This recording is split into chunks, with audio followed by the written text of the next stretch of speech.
Executive Director, dear colleagues and friends of UN Habitat.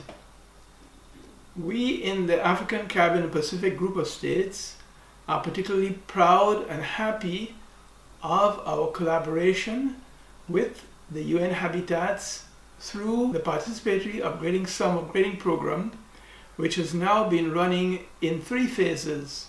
The allocation from the European Development Fund for the phase 1 of this program, of the Participatory Slum Upgrading Program, was 10 million euros. We have seen great success and many lessons are derived of how we are to address urban poverty in a comprehensive way.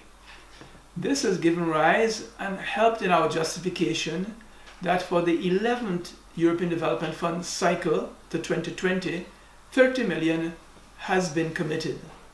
This will mean our program will now service 190 cities in 35 PSUP countries. We believe that this is getting to the heart of the urban crisis in many significant ways by, first of all, being a participatory program. It looks at the ways by which the urban situation, which continues to perpetuate urban poverty, is being addressed so that slum dwelling will in fact be abolished overall. We do speak now of upgrading in the sense that we want to see better conditions for people whose lives are affected. Therefore, within the Sustainable Development Goals, Goal 11 in particular, we are anxious to see a new phase to the program go forward. Why it is important for us to get to the root of the problem is simply that increasingly more and more of our countries will have large urban populations. This is more than ever likely as our economies shift to services-based sectors. And while we want to see the service sector play a very significant role, beyond our primary commodities, the conditions and the living environment in which people are meant to find a meaningful livelihood cannot remain as it is now for the poor.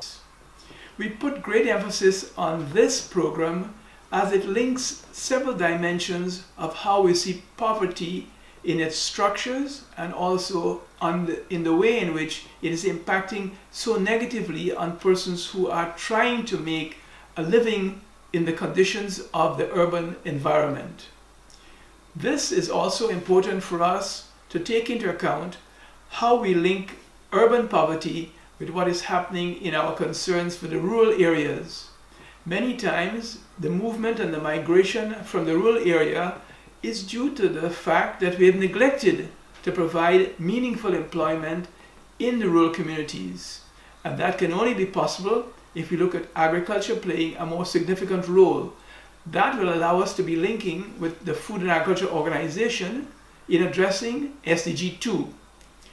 The approach in the ACP is not to try and find every single sustainable development goal as one to which we will give project assistance, but see them in their integrated and universal application so that the cross-cutting dimensions are covered. But at the center of all of this has to be a people. And in this sense, the urban poor, growing and increasing in these large numbers, is justifiably a major focus of what we tend to do, not only in the 11th NDF, but beyond. Thank you very much, and I wish this success to the UN Habitat Conference and regret that we cannot be present with you in Quito.